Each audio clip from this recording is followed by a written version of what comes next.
Hello, everybody. Welcome back to another tier list. Perhaps the tier list of all, concerning Spyro. Anyway, it's the Spyro games themselves. Not that I've been putting them off, but it's kind of like, well, I haven't played all of them, as like most of the people that follow me kind of know that I haven't played a lot of the newer ones. But that's why I added a tier, not played to it.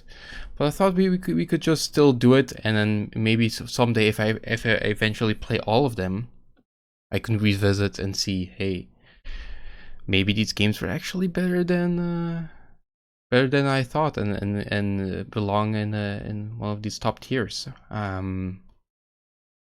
But as you can see here, they have all of the games, even the first Skylander game.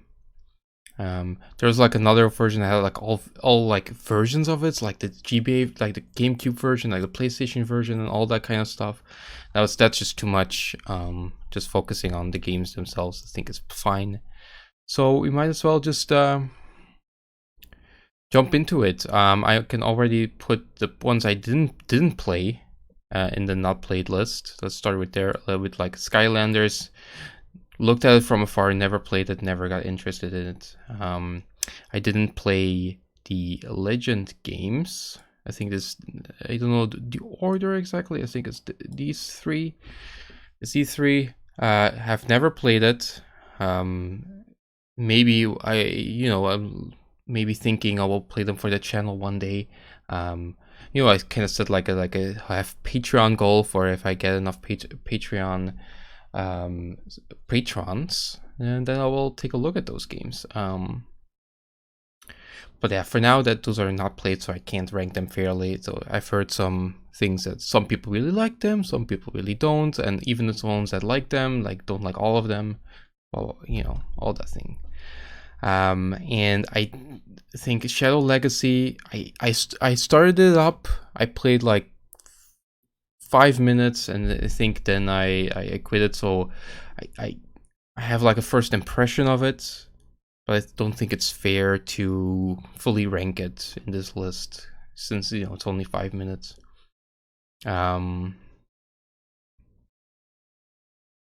Almost the same for Attack on Rhinox, but I played a little bit more of that. I think like an hour or two. So I think I can rank that at least a little bit more.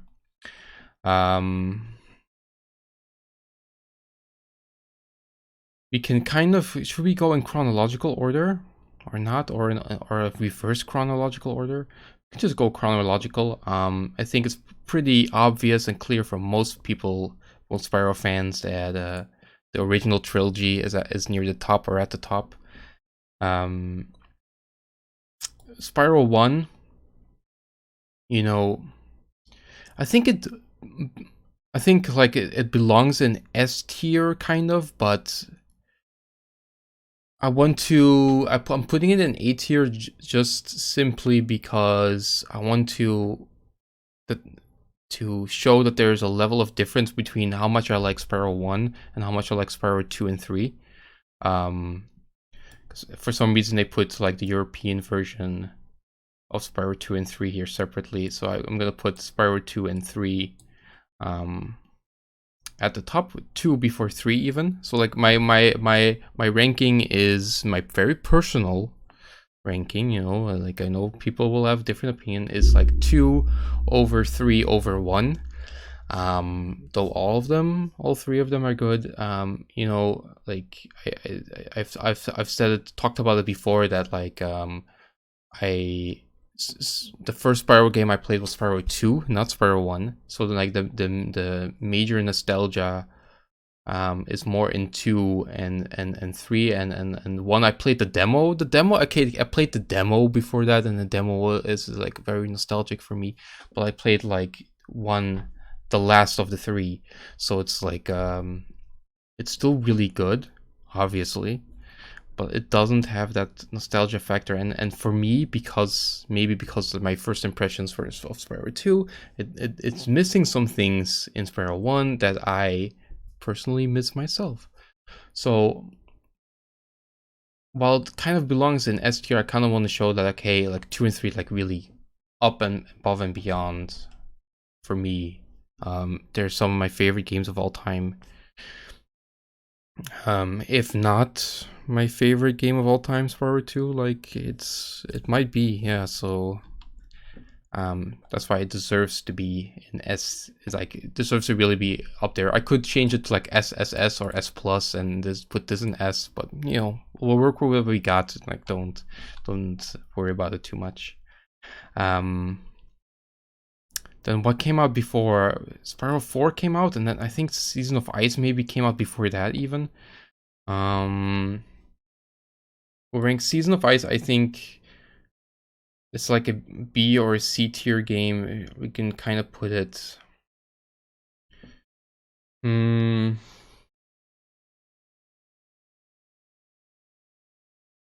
It's a little bit hard. I think I'll put both of them in like B tier. I know like Season of Flame is considered like a little bit higher, so you could put it like this. Um, you can put it like this maybe, but like these games are not as bad as you might think.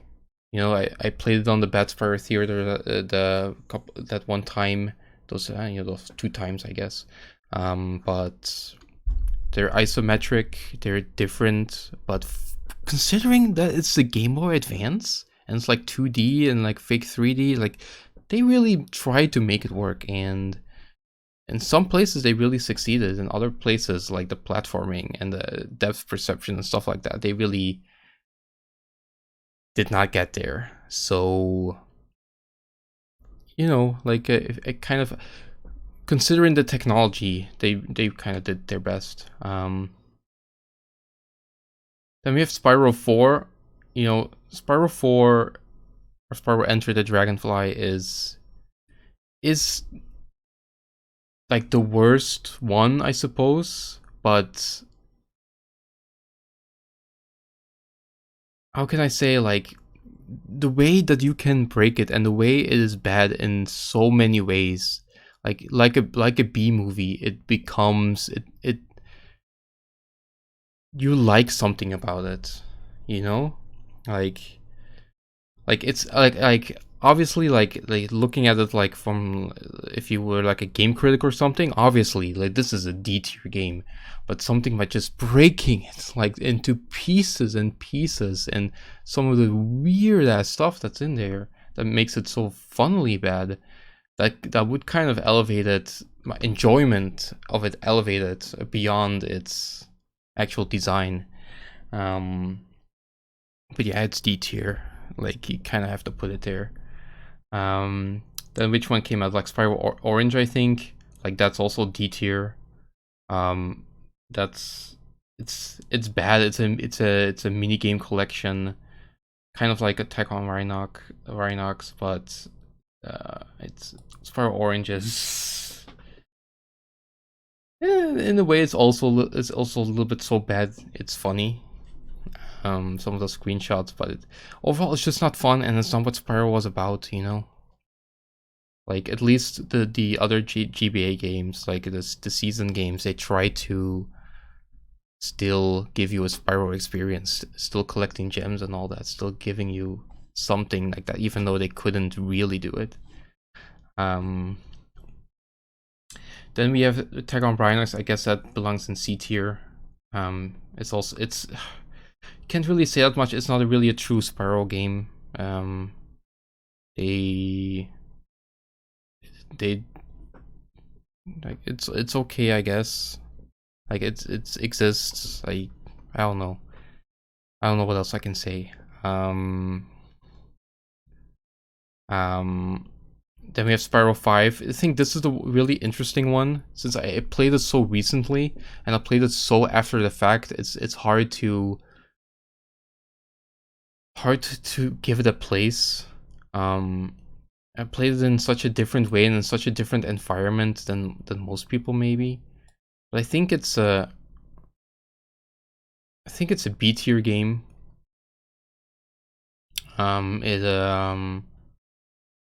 It it's a Spyro game, and it does things more successfully than Enter the Dragonfly, even though Enter the Dragonfly was more closely a collectathon game to the originals than Spyro 5 and Spyro Hero's Tale is.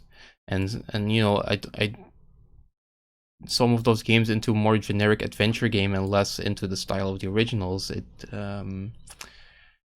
made it less fun for me. But I think, and a lot of the minigames were just terrible, like the Blink stuff, oh my god. But I think overall, like the actual Spyro gameplay and the Spyro stuff, yeah, it's acceptable. Like it's okay. I mean, considering what Spyro 4 was, they recovered somewhat. It's unfortunate that in the end that's they didn't try to improve more and make like a more modern one of the original games, and then just kind of evolved and went all sorts of places. But yeah, that's the Spyro franchise, you know. The Spyro Reignited trilogy I will put in S tier, because it is the originals. It looks so much better. It looks so great. Of course, like there are some differences that there are probably like some worse, like some of the control differences and all that, and some character differences. But I mean, I just wanted to give it an S tier for existing, you know, because the Spyro franchise was pretty much dead. Like after Skylanders, like how do you recover from that? Like you just, was there ever gonna be a new game made? Probably not. Like if it wasn't for the rise and the march of all these remakes, like would anyone have ever done anything else with Spyro? I don't know, maybe. And like, of course, the Crash Reunited trilogy came out and it was super well received, and they gave the same people like, hey, why don't you do Spyro? And like, yeah, and they did a great job.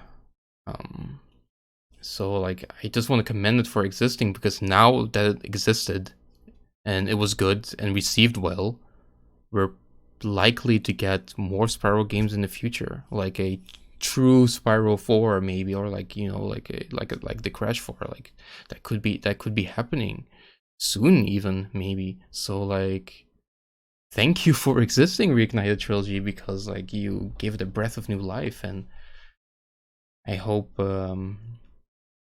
yeah, that kind of quality will continue.